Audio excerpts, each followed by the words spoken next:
Good afternoon, Mr. Arnott. How are you, sir? Welcome, Mr. Alvarez. What would you like to work on today? I would like to work on what ifs with our yellow card.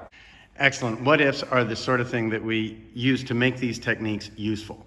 Every technique is taught initially in the ideal formulation where the attacker does one thing and one thing only, coming from a specified direction.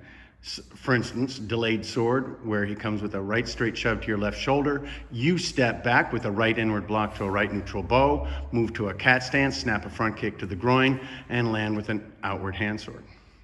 Excellent. But what would happen, say, if your hands are in your pockets when this happens? And he comes in to shove you. I can shove here, here's my kick, and my hands Nice, are on sir. my pocket. So What if, say, he was coming from off your left shoulder and he comes up to shove you? What do? I can actually block with his hand, kick, and land on the side. Nice. We can try it that way. The same principles, balance and alignment, and you step kick. When you play with these techniques, and this is what this is about, this is what if is about. You play with the techniques, see what carries over. There's no right or wrong way to do a what if so long as it is effective. When we teach shielding hammer, it's a step through left hook to the head. You're stepping back with an outward block. You hammer through the face and you shuffle in with that elbow. And when we teach it as a way, one of the things primarily, is to steal his power. So you step back with a circling move right through his face and in. But you could also practice it, you're worried about that hit. So you step back, instead of a circle, you step back, stopping him, bam, and then another hit, and then in, bam. What's another what if for shielding hammer? How about if, again, let's try the other side. He comes at you from your left. What do you do? Well, how about that? Yeah, okay, he comes at you with a right hook from your left. What do you do? If that's the case, if he's coming with a right hook, I will use my initial hand in front of me with a check where I can step back, cover here, and come in with this. That was actually a left hook. That wouldn't work for a right hook. Right hook, I'm sorry. I'm looking from the other side. So it's real simple. I'm already set up for that. So if he's coming this way, I'm already set here. And I can come here. Nice. The other one, if he's coming actually with the left hook, we can actually, going back to Chris, working on short form one. If we notice when we step back in short form one, see how my hand here is actually covering and here I'm blocking? If I'm stepping back, this hand actually, I don't drop it. I keep it here as I block with the other hand. So it will be the same thing. If he's coming up with a left hook, my hand is already here. So I will have to come with my hand here to protect myself, step back, peel it off, Nice. and follow. I noticed one thing that you like to do a lot is you like to work these parries in. Yes. And I noticed that when you do thrusting salute. All right, there we go. Buckling branch. You're stepping back from a left kick, spinning him around, kick to the tailbone or groin from behind, and take out his knee, put that knee on the ground, and then land going out. Excellent. Now, the fact is that either one of these techniques works just fine with either kick. If you do thrusting salute to a left front kick, go ahead and doing that. But imagine this. Now what's happening is you're spinning him around, kicking to his tailbone or groin, and landing with a heel palm to the back of the head. An extremely effective and dangerous response. And if you do buckling branch to a right front kick, you open him up, kick to the groin, and then kick out his leg backwards. One of the main reasons to use the ideal formulations is, for one thing, to practice the technique, to learn the principles safely, to do something that's beautiful and that works. And another main reason is to be able to do it safely. It's not that this wouldn't be an effective technique to a right or a left kick, but that buckling branch to a right kick is just far too dangerous when you're first learning the curriculum. The things that I noticed that you do sometimes is when you do that buckling branch side kick, you land in on the guy. Will you tell us about that? This is a different, instead of landing a front crossover leaving, what's the advantages on buckling branch? What are you dealing with? What are you doing? Definitely. Let me show you real quick, guys. So here comes the left kick. Spin him around. Kick to the groin of the tailbone. I land. Now, when I kick his leg, I don't land after I kick the knee and land with it, because what's going to happen if my foot gets cut up behind the knee, when he lands, my foot gets caught up in there. His weight can actually break my foot. It's very dangerous. So what I do, once I spin him around, keep my checks up in case anything's coming in my direction, kick, land, I kick his knee, wait for him to land, and then I land right after him with my foot right on his tailbone. That way I control his height, his width, and his depth, so he can get up and re-attack. Nice. Let's take a look at our rear attacks from the obscure zone. We have obscure wing. And all of these, actually we're going to do 3 techniques. And all of these 3 techniques, the first thing you do is you look and grab. Obscure wing, look, grab, step, hit, down and up. Because he was right beside you. You could see him, and you step to line up your elbow to his middle.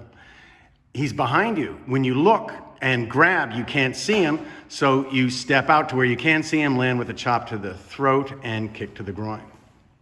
Now, one other possibility that we actually have up here is sword and hammer. Get back there. We're not done with you. Sword and hammer. Let's put it out here, guys. Sword and hammer. There you go, right there. Thank you, sir. Where did he go? Where did he go? Where did he go? And there he is. Sword and hammer, where the guy is too far away for the elbow. So when you look, grab, he's at elbow range, but he's in sword range. Chop to the throat and hammer to the groin. These are all excellent possible responses to a rear grab. And initially we teach them positionally about where the guy is when he's attacking.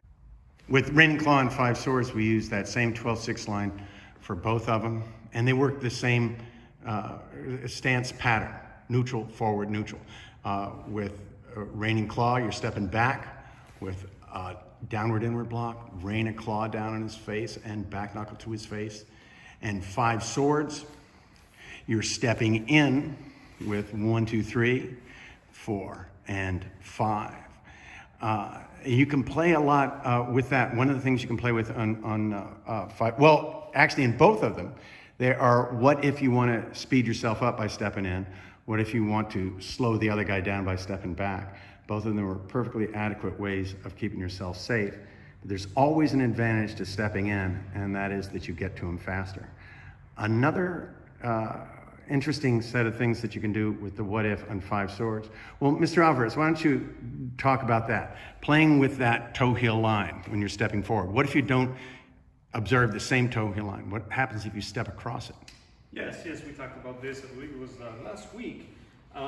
If we try to interrupt or disturb their center line as they're coming in, we know that when they come in with a right hook, that leg is braced on that line.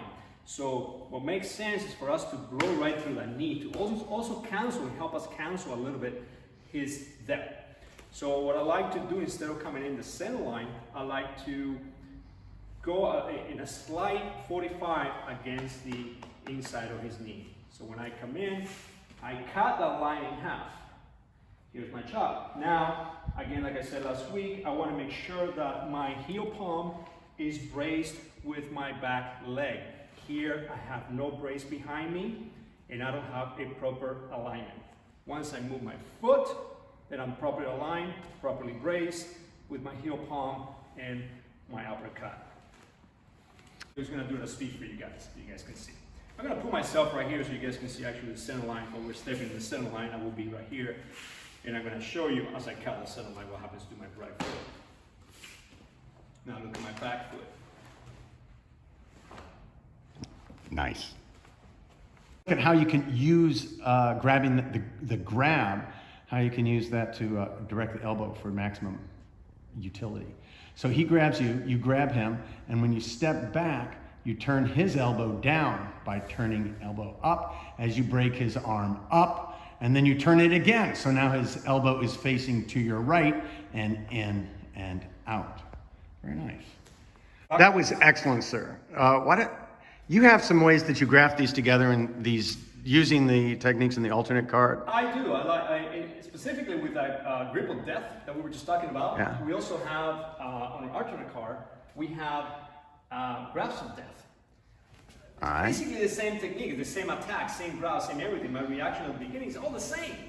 But the difference between the two, grip of death we just covered, right?